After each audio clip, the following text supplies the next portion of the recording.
Welcome to From Center Ice. My name is Courtney, and let's just jump into talking about Sunday night's game. This game has put me in a very weird spot. I usually have a lot to say about the Hawks and about the game that they just played.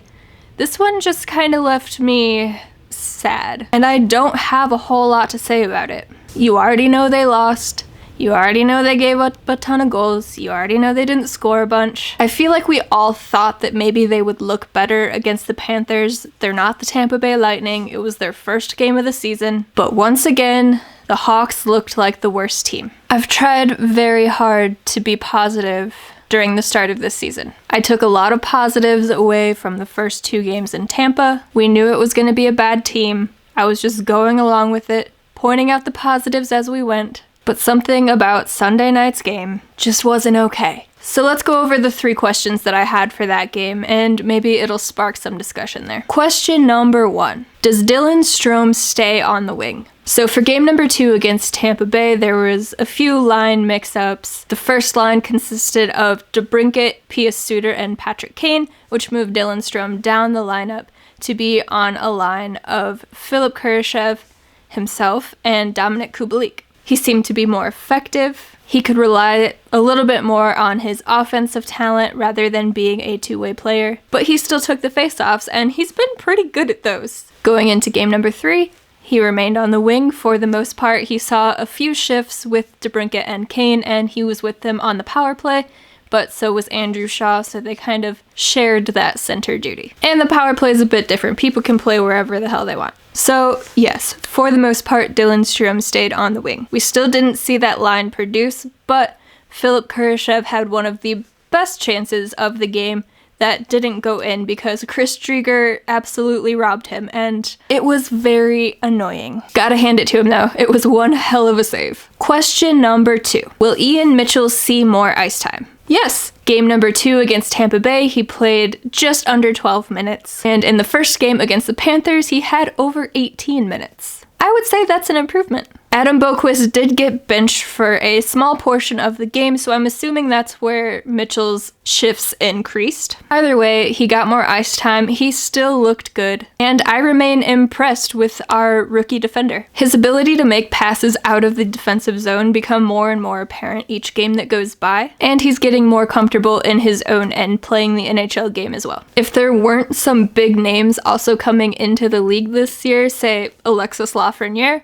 maybe Ian Mitchell would have a shot at the Calder, but it's not going to happen, unfortunately. Question number 3. Can the Hawks score more goals? Nope. Once again, the Blackhawks scored 2 goals. They had 1 goal in the first game of the season. They had 2 goals in the next game and 2 goals again on Sunday night against the Florida Panthers. They did have 1 taken away in the first. Patrick Kane scored off of a beautiful feed from Pius Suter with a little spinorama pass. Unfortunately, Kane was offside. Coach Q challenged it. It came back. And Pius Suter was robbed of one of the prettiest first points as a Blackhawk. Thankfully, he assisted on the second goal, which was scored by Connor Murphy, so he still did get that first point. It was just off of winning the faceoff rather than a spinorama pass. But I guess you'll take them where you can get them. So I guess maybe you can look at that as a positive, saying they did score 3 goals. One of them was just unfortunately taken away due to a coach's challenge, which, by the way, they just need to get rid of those. They are one of the worst things that the NHL has added to the game. If a ref doesn't see this happen in real time, it doesn't matter. There's humans playing the game, there's humans refereeing the game. We shouldn't have this instant replay to see if a player is an inch or 2 offside. It doesn't matter that much. Of course, they introduced it because there was a play where Matt Duchene was about 50 miles offside and it wasn't called. But that's usually not the case. It's usually an inch or a foot, and that really doesn't give you that much of an advantage. Even when it goes the way of the Hawks, yeah, it feels nice because a goal gets taken away from the opponent, but I would rather just have them do away with the coach's challenge altogether. Hell, I'd be fine with them getting rid of offside. I hate it. It causes the game to slow down no matter what, whether they call offside, whether they have to go back and review it. It slows the game down. If you want to hang out in the offensive zone while the rest of your team is trying to defend the net and you get scored on, that's on you. Anyway, no, the Hawks cannot score more than 2 goals, apparently. Although, as I noted before, Philipp Kurashev did have that beautiful chance that Chris Driedger robbed him of, and I'm pretty sure that Driedger must have just watched my last video because I said he wasn't as good as Andrei Vasilevsky, and then he comes out and does that. I am sorry, Hawks fans.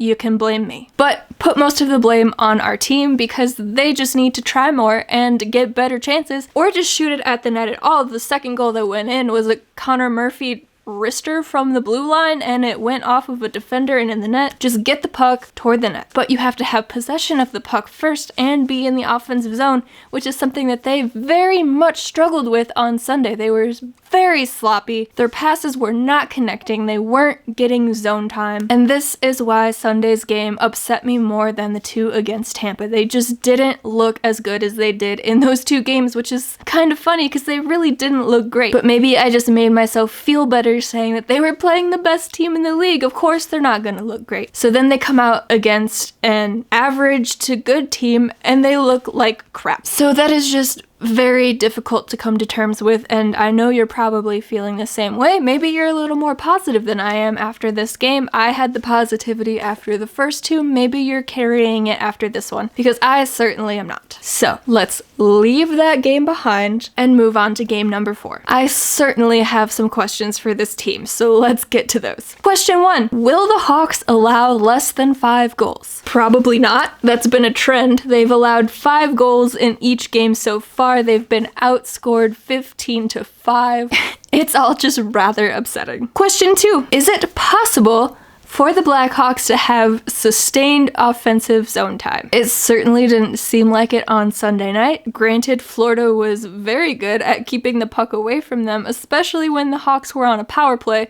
I swear they spent more time trying to get the puck away from Florida than actually trying to score on their own power play. That's a whole nother story. Thankfully, DeBrincat did score a power play goal, so we can't write off the whole game, but in general, their power play did not look good on Sunday night. They're gonna have to work on that. But even at 5-on-5, they were dumping the puck in, but nobody was there to retrieve it. They would skate into the zone, maybe take a shot, and then it was a one and done, and they'd be back defending because they didn't score. Or they would try to set something up and they would just turn the puck over. That game did not fill me with confidence that this team knows how to score goals. And they must. They're all NHL players. They're all the best players in the world. But I'm starting to think maybe they forgot how to score. So, a good start would be just getting sustained offensive zone time. Will we see that on Tuesday? We will have to see. Question 3. Will the Blackhawks make the Panthers work for their goals? So, the Hawks have been scored on 5 times in each of their first 3 games.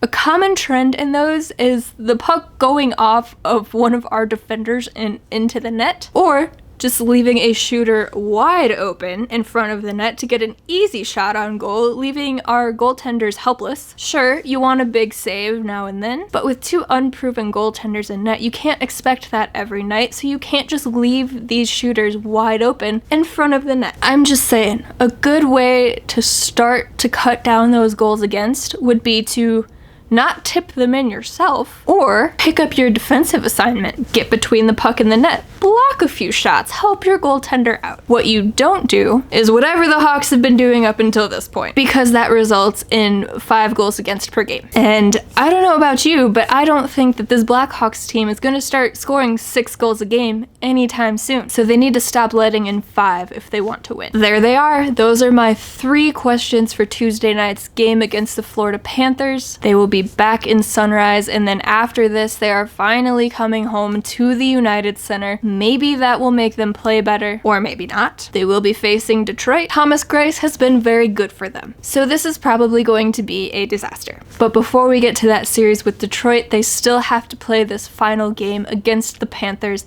Sergei Bobrovsky will be in net. It will be his first game of the season, so maybe he will come out like Chris Driedger did and be absolutely unbeatable. I wouldn't be surprised. Do you have any questions for this team, whether it be about the game coming up or any of the games that they've already played, leave those in the comments. If you want more from Center Ice, you can check out our social media. Those are linked down in the description. You can also head over to FromCenterIce.com. You can see all the written pieces, keep up with the latest podcast episodes, which are also linked on the end screen here to the podcast playlist here on YouTube. So click all the things, follow us everywhere, and I will catch you all next time. Bye, guys. Thank you all for watching. Please hit that subscribe button to catch more From Center Ice content. If you could, hit the like button on this video, maybe share it with a friend or two. And while you're here, check out the podcast playlist and catch up on some old episodes. We will catch y'all next time. Bye!